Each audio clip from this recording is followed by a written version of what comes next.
Now we're moving on to some linear factors repeated. So notice this squared here. So this is an x to the 1 power factor that's going to be repeated. So it's all factored out for you. So again, this is really important. You write this side down, the original problem. So now I'm going to build to this squared power.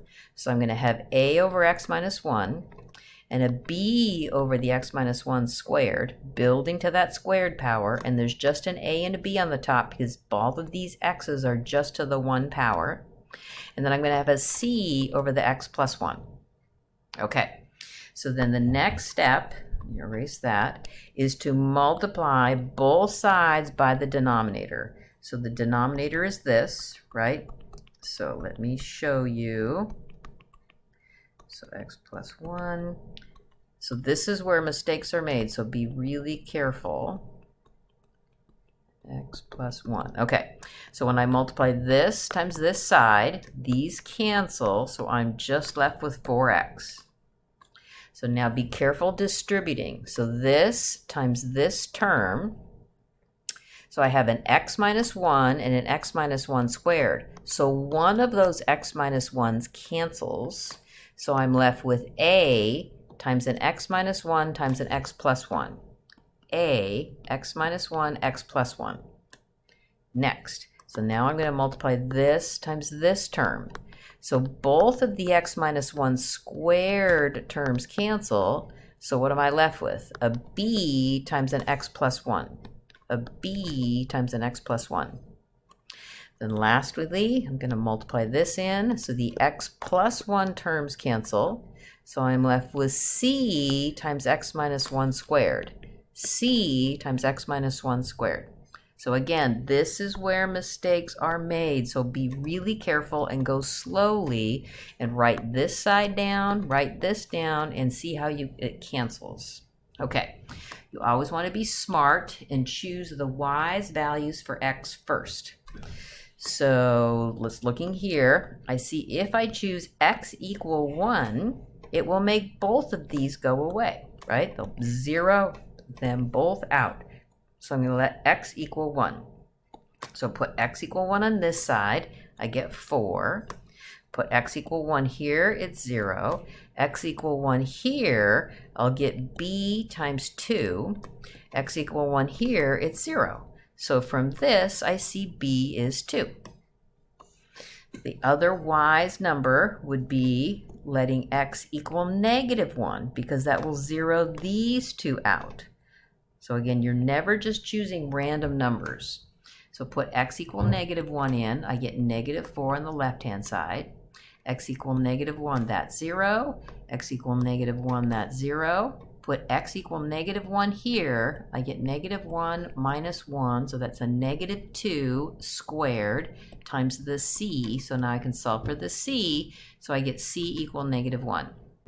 Okay, now it gets harder. There are no more good numbers to choose, no more wise numbers. I don't recommend you choosing random numbers because you're just going to get many times system of equations.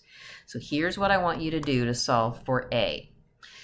So you could, and lots of textbooks say, all right, it's time to multiply all of that out. Doesn't that sound horrible? Yes, it does. It is. So I don't want you to multiply all of this out. I want you to be smart. So what I'm going to suggest you do is you look for coefficients. So if I said to you, I know that 2x squared plus 1 is equal to ax squared plus 1. You compare coefficients, the numbers in front of the x squareds, and you'd say, yeah, I see that 2 is equal to a. So what I'm going to ask you to do is to compare coefficients. So let's look at the coefficients of x squared. So on this side of the equation, there is no x squared. So what does that mean that the coefficient is? It's got to be 0, right? So there's a 0x squared over here. And I'm looking here. If I multiplied this all out, do you see I would have an ax squared? I would. I have other things too, but I don't need to know about those. Don't need to figure all of those out. Would there be any x squared terms here? Nope. Is there an x squared term here? Yes, there would be a cx squared, right? So all told, I would have 0x squared is equal to ax squared plus cx squared. So again, I just want to compare the numbers, the coefficients. So I get 0 equals a plus c. And I know what c is equal to. C is equal to -1. And so then I get a is 1. Okay. There we go. So I've got all the letters, what their numbers are. So again, you have to have this clearly written neatly so you know where to plug them in. So I put A in, B in, C in. Okay. So be careful with the antiderivatives, right? This is an easy ln. This is an easy ln. Be careful with this. You need a u substitution. So you let u equal x minus 1, du is dx, so I get 2 u to the -2 du, add 1 to the exponent, and then rewrite it with the x's back in, so this is the antiderivative. So finally, this is the answer.